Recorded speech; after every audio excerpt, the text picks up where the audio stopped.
just testing out the sound. We're doing like a little intro video. Just trying to sound check it. Sound check. Good levels. Sennheiser is good. Waiting for the guys to come around and tell you guys how amazing I am. This started a couple of weeks ago, and it's the most incredible feeling to go like, yes, I've already done that. Yes. And so forth, so we're almost done. You're a rock star, sir. Rock star. Okay. It sounds so serious. Wow, we just skipped like 20 years of my life. So let's go back. Okay. Where you started, how you came through, and how you ended up where you are now.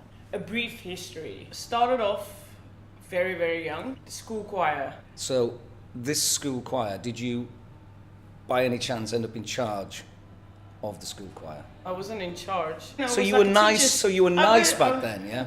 So I was in the school choirs and I stayed fit, and then I leveled up basically to the Tigerbird Children's Choir, which is kind of a big deal. All the elite singers. But is that kind of connected? How do you meet into that situation? Auditions, yeah. You have to read music as well.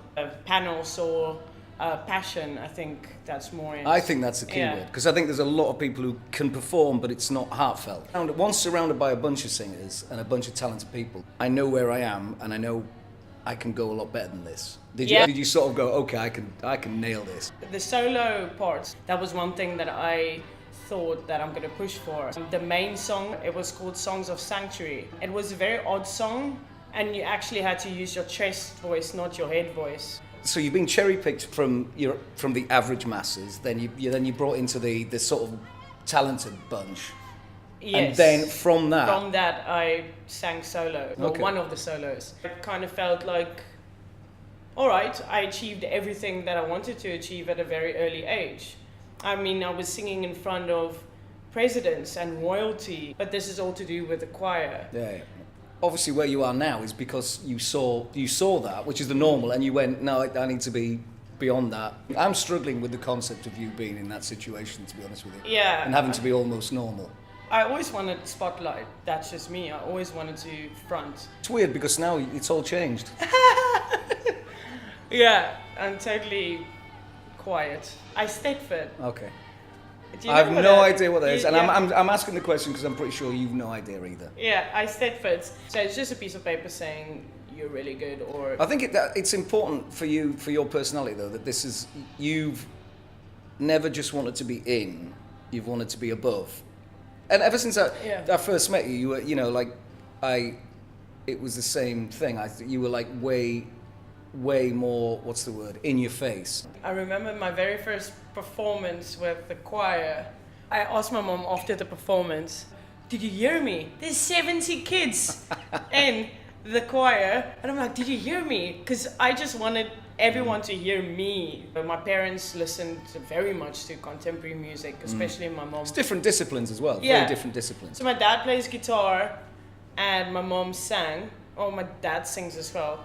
And my dad loves his Elvis, for instance. Yeah. My mom loves, her favorite band is Guns N' Roses. So I was very much intrigued with the different styles, but I couldn't at that stage, I didn't quite know how to sing that way. It so happened at this exact time where I was very intrigued and I wanted to learn this style. And there was just this random singing competition happening. All right, come on stage, do you want to sing a song? Just a cappella, just whatever. And at the time, Britney Spears just came out as well. Oh, I know. Here we go. Proper music now. So I asked mom and dad, and they could see I was very eager. Just hopped onto the stage, sing Hit Me Baby one more time. People went mad because it was a massive song. It just came out. And by applause, I won the little competition. And Is that the first sort of just you getting the full attention? On stage. And indeed, winning a crowd. Yeah. Which is more important than... I know, it felt amazing. That was the first time where it's solely me, it's just me, with a microphone which I've never held in my life, in front of people that I absolutely have no clue who they are. All I saw was like lights and big stage, and I loved it. And then I won 1 month of contemporary singing lessons So that's how that started. So when are you going to take them? I want to skip forward just a little bit. Idols, yeah, because I'm pretty sure that's when you started being irritating. No, actually before that. I was well keen on doing Idols. Why wait many years to get your name out there? However, think that I shouldn't have done it at such an early age. Sorry, what age was this then? 16. Okay. I wasn't even 16 just then. I was 15, turning 16. I was the youngest contestant to be in the top 50. Wow. After Idols, I wanted to prove something. See, this is where you started being you, I think. Do everything, and I wanted to be good at everything. So after Idols, I was like, what else can I do now? So I dabbled a bit in acting. I was in a dance school for a while, and modern dancing, whatever. And so I decided I'm going to do a musical. Why not? I loved it. I did Annie Get Your Gun. There's no business like show, business like no business like no. Everything about it is appealing. Still in high school, I did loads of local singing competitions. Do you know what? I just wanted to win in everything. I did country music. I just wanted to in every category. I was 14 when I started writing music. My dad always said that no one is going to take you seriously if you don't write your own material. I started performing at festivals, my original music as well. Mainly Afrikaans festivals. With a band or... No, it was all solo. 18, 19, I studied sound engineering. I can see how you developed into that, right, a band, and I'm the singer and everyone's kind of like, I've got them. Warwick was established, I think, end of 22, I was 23, it was well established because that's when we went to China. Warwick is the band's name, or was the band's name. I did not pick the name, by the way. Definitely did. No, I didn't. Look at that. Look how young I am. Look at that.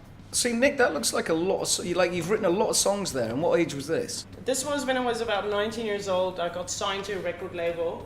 It was an indie record label. A lot of these songs were actually written for other artists and also sent to songwriting competitions and stuff like that. This is what Charlie did for me in my demo album 7 years ago. I thought I got a different singer. I really like the singer we've got at the minute. Who's that? Oh, Lord. I think at this point you can explain, my friend, how I came to be an international playboy. You've done a couple of tours of duty over here. Yeah.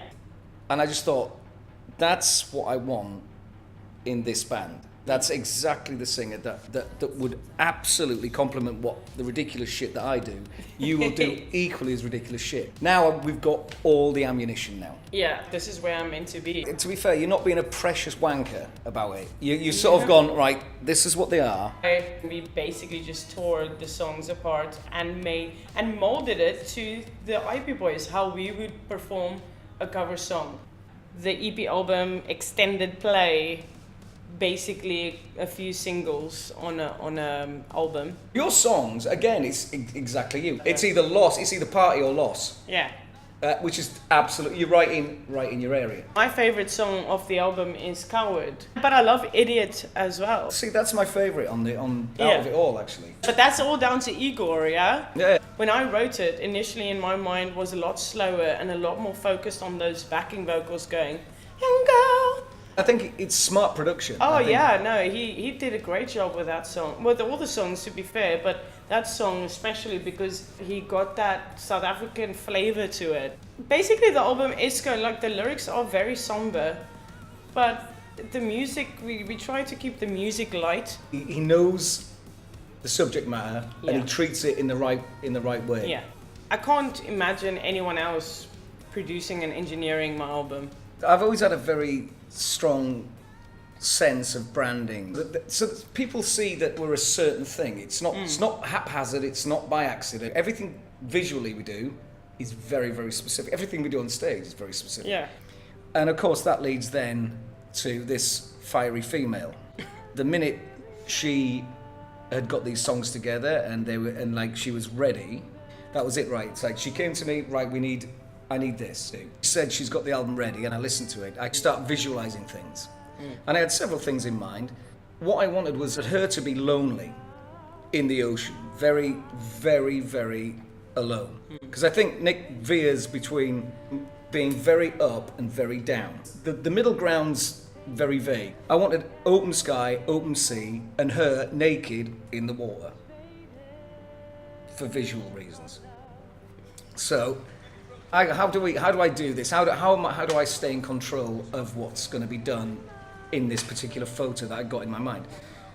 And the only way I could think of was having like a 5 meter by 3 meter backdrop that was just clouds, with a piece of wood at either end, and Joe and Michael in a swimming pool at the right time of day, holding this massive fucking backdrop behind her, sufficiently back that it would be blurred in the photograph. And the wind was and hectic, of course, wasn't the it? one day you choose, it's windy, and the sun decides it's on the wrong side of the building. Yeah, the building. So we forged forward, and so we've got 2 naked guys, in swimming trunks in this pool.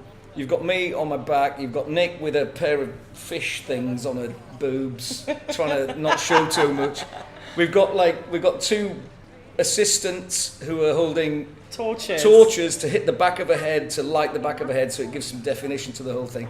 You were like an alien in the middle of it, because I was sort of panicking because the thing was fucking blowing everywhere, and so everyone's like shouting shit at me, and I'm trying to get the picture. Well, I think the 2 of us managed to hold it together, so that we got the shot. And I just thought it's now or never. We gotta get this photo. I think what I've learned from this evening is through adversity you have won, and number 2, if we're going to get you to write some more songs, we should put you in a room for 4 days. Oh, there you go, Nick. Just shuffle another one of these. Not even expensive wine. Ow. Sorry, sorry, I just banged my arm on our award. Yeah, Sorry, only one of them. Only one. Brilliant, cheers. Cheers. My heart is right where you are. How I feel so wasted, my love. You've tasted just a dream. I'm chasing, or is this really happening? I can't stop. Addicted, my love. You've got it, now I'm free. I'm spinning, it feels I'm finally living. So wasted, our love. It's made